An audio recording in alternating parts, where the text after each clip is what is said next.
Perkenalkan, kami dari kelompok 1 yang beranggotakan saya Adam Bagus Sulistyo, absen 1. Saya Alexander Dodo de Clavel, absen 2. Saya Alfian Marcelino, absen 3. Saya Aloysius Rasi Adhikara, absen 4. Saya Farin Fiantaka, absen 5.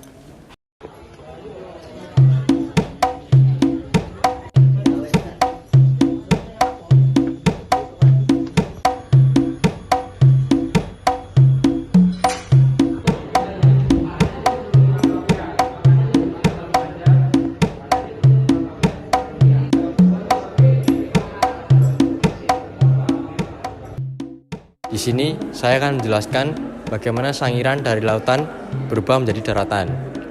Pada sekitar 0,9 juta tahun yang lalu, terjadi erosi dari pegunungan Kendeng di bagian utara berupa pasir dan kerikil, serta kami dari pegunungan selatan yang diendapkan di sangiran dan membentuk konkresi keras yang saat ini disebut Grand Bank. Dengan diendapkannya Grand Bank tersebut, sangiran berubah menjadi lingkungan laut menjadi pengendapan darat. Oke, saya akan menjelaskan terbentuknya kubah sangiran. Tumbukan lempeng tektonik yang terjadi di selatan Pulau Jawa menghasilkan gaya yang saling menekan pada perlapisan tanah batuan di sangiran. Gaya yang saling menekan mengakibatkan pengangkatan pada permukaan tanahnya. Proses pelipatan tanah batuan menyerupai kubah. Proses pembentukan kubah biasa diiringi dengan terbentuknya patahan dan rekahan, terutama pada bagian puncaknya. Zona patahan dan rekahan ini merupakan zona lemah sehingga lapisan tanah atau batuan mudah tererosi dan memberi jalan air hingga menjadi sungai.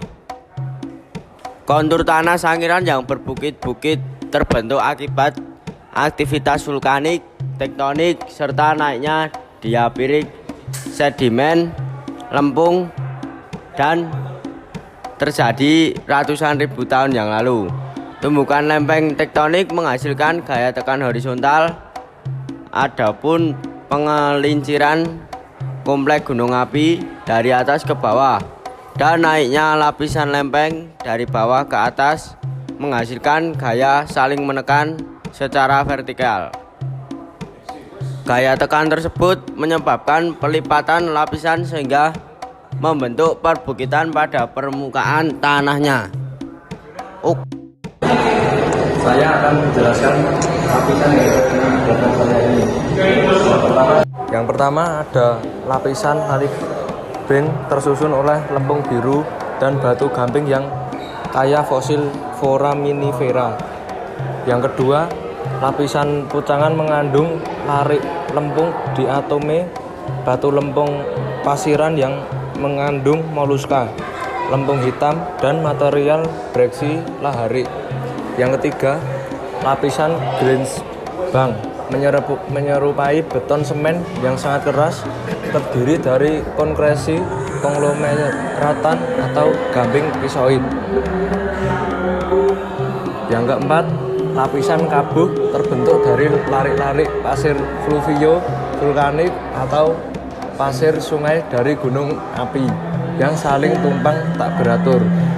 Yang kelima, lapisan notopuro adalah hasil pengendapan lumpur vulkanik, batu pasir tufaan, dan material breksi lahari.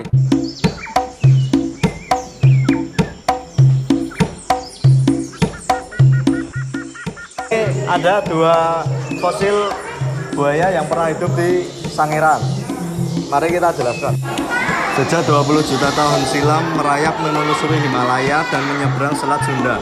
Predator sungai spesialis hewan-hewan kecil yang diperkirakan panjang tubuhnya dapat mencapai 6 meter ini di Jawa dijuluki Gavialis bengawanicus. Dulu Eugene de Bois menamainya Crocodylus acifragus. Ternyata spesies fosil ini adalah Crocodylus siamensis yang kini masih menguasai perairan Thailand, Vietnam, Kalimantan, dan Jawa dan dapat tumbuh hingga 7 meter. Ini juga ada fosil gajah purba, yaitu anatomis stegodon. Stegodon mewariskan fosil paling lengkap dibanding fosil gajah purba lain yang pernah hidup di Sangiran. Fragmen-fragmen fosilnya seperti hendak menuturkan tentang jenis makhluk nan perkasa pada zamannya. Di Sangiran ini telah ditemukan 3 fosil gajah. 1 yaitu mastodon memiliki 4 gading, 2 berukuran besar di rahang atas dan 2 lainnya berukuran mungil di rahang bawah. Kedua stegodon. Stegodon yang paling banyak ditemukan di Sangiran adalah Stegodon trigonocephalus, yaitu jenis spesies stegodon beratap tengkorak menonjol berbentuk segitiga. Ukuran tubuhnya lebih besar daripada gajah sekarang. Yang ketiga elepas. Elepas adalah generasi ketiga spesies gajah purba. Fosil-fosilnya banyak ditemukan di lapisan tabuh. Bentuk tubuhnya mirip dengan gajah yang hidup pada masa sekarang.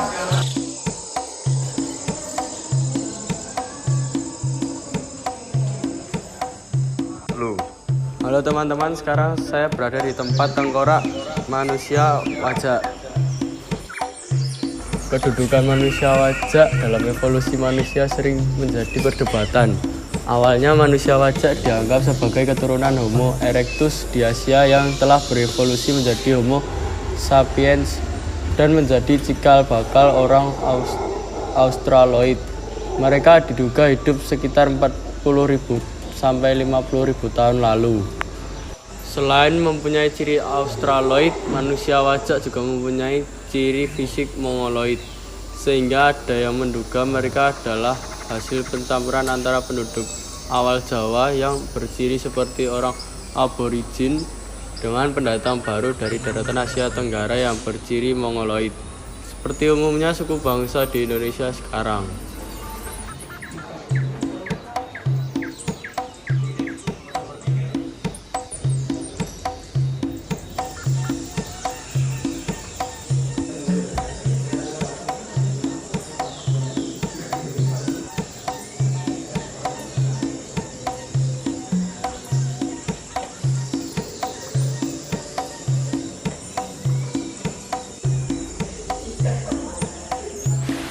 Oke, di sini saya akan menjelaskan jalur migrasi Homo erectus dan Homo sapiens.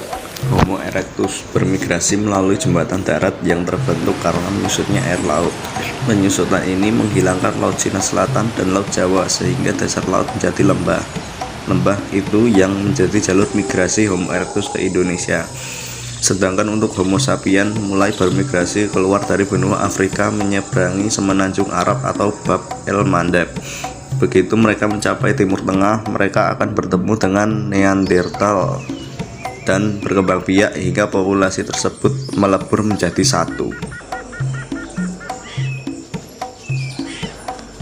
Di Museum Sangiran ini juga ada profil-profil penemu, di antaranya von Koningswald dan Eugene de Bois. Mereka berdua adalah penemu sekaligus peneliti fosil-fosil yang telah ditemukan di Sangiran.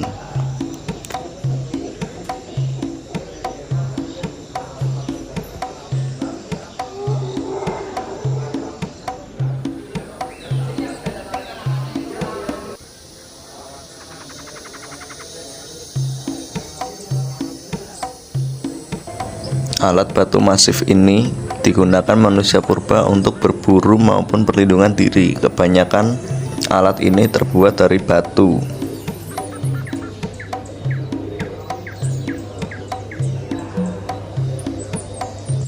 Alat batu non-masif. Alat ini digunakan untuk mengolah hasil buruan, seperti menguliti, memotong daging, ataupun mencongkel bagian daging yang susah dijangkau oleh manusia purba tersebut.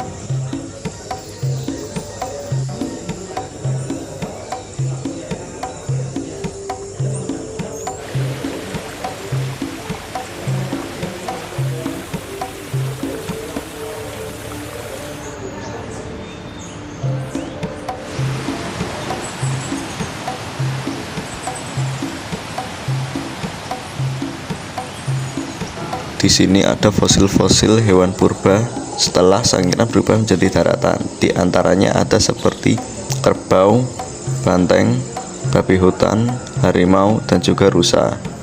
Biasanya hewan-hewan ini masih hidup sampai sekarang, tetapi hanya ukurannya saja yang berbeda.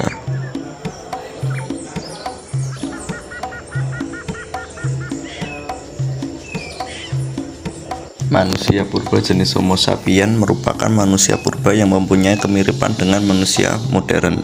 Hal tersebut ditunjukkan dengan beberapa aktivitas manusia jenis ini seperti sudah mengenal upacara pemakaman, tinggal menetap, dan sudah berburu dan mengenal makanan yang sudah dimasak. Bahkan manusia purba ini juga sudah mengenal tabur bunga. Perkenalkan, nama saya Alfian Marcelino. Saya akan mewawancarai salah satu penjual souvenir. Oke, langsung saja. Permisi Bu. Iya. Ini saya mau bertanya. Iya. Ini jenis pahatannya apa aja Bu? Kalau ini penemuan, kalau batam patung-patung itu deh. Oh, itu Jenis pahat. batu ya. Ini jenis penemuan. Lalu bahan keseniannya apa saja Bu? Bahan sini. Bahan itu di batu fosil.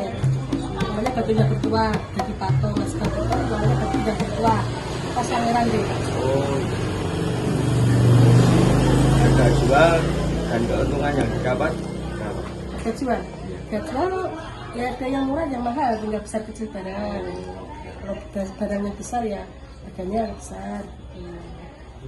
Bu sudah mengenal seni pahat dari dulu atau hanya mencoba dan diteruskan sampai sekarang?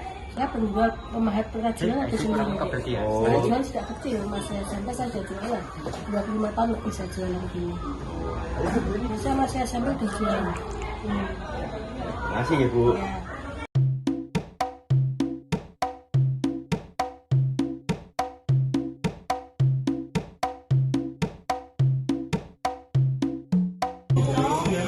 Kenalan cucu dulu, ini dari Mandiri. Nama saya Resi dari SMK MKL Solo. Dulu ya, terus tujuannya dari sekolah apa? Ingin mengenal lebih dalam apa itu situs Sangiran.